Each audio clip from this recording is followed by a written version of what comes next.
రాష్ట్ర సాధన కోసం ప్రాణాలను అర్పించిన అమరవీరుల కుటుంబాలకు న్యాయం చేయాలని తెలంగాణ జాగృతి అధ్యక్షురాలు కవిత అన్నారు. శ్రీకాంతాచారి 16వ వర్ధంతి సందర్భంగా ఎల్బీ నగర్లోని శ్రీకాంతాచారి విగ్రహానికి కవిత, ఎమ్మెల్సీ కోదండరాం నివాళులర్పించారు.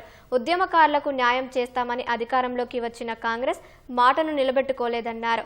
అమరవీరుల పేర్లు ప్రభుత్వ పథకాలకు పెట్టాలనే ఆలోచన బీఆర్ఎస్, కాంగ్రెస్లకు లేదని విమర్శించారు.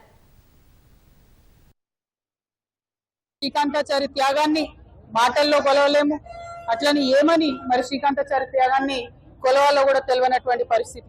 శ్రీకాంతాచారి లాగా ఇంకా 1200 మంది బిడ్డలు కూడా అసూలు బాసినటువంటి విషయం మీ అందరికీ తెలిసిందే. మరి వాళ్ళ వారి త్యాగాల పునాదుల మీద రాష్ట్రం ఏర్పాటైంది.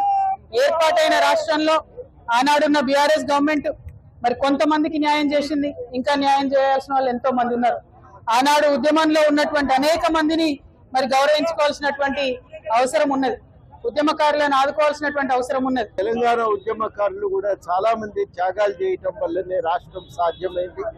ఆ త్యాగాలు చేసిన ఉద్యమకారులందరికీ ఒక గుర్తింపు అనేది ఒక ఆత్మగౌరవాన్ని ఇస్తుంది. ఆ గుర్తింపునివ్వాలి. అదేవిధంగా ప్రభుత్వము ప్లాట్ గాని ఇతర ఆర్థిక సహాయం గాని అందించాల్సిన అవసరం కూడా ఉంది.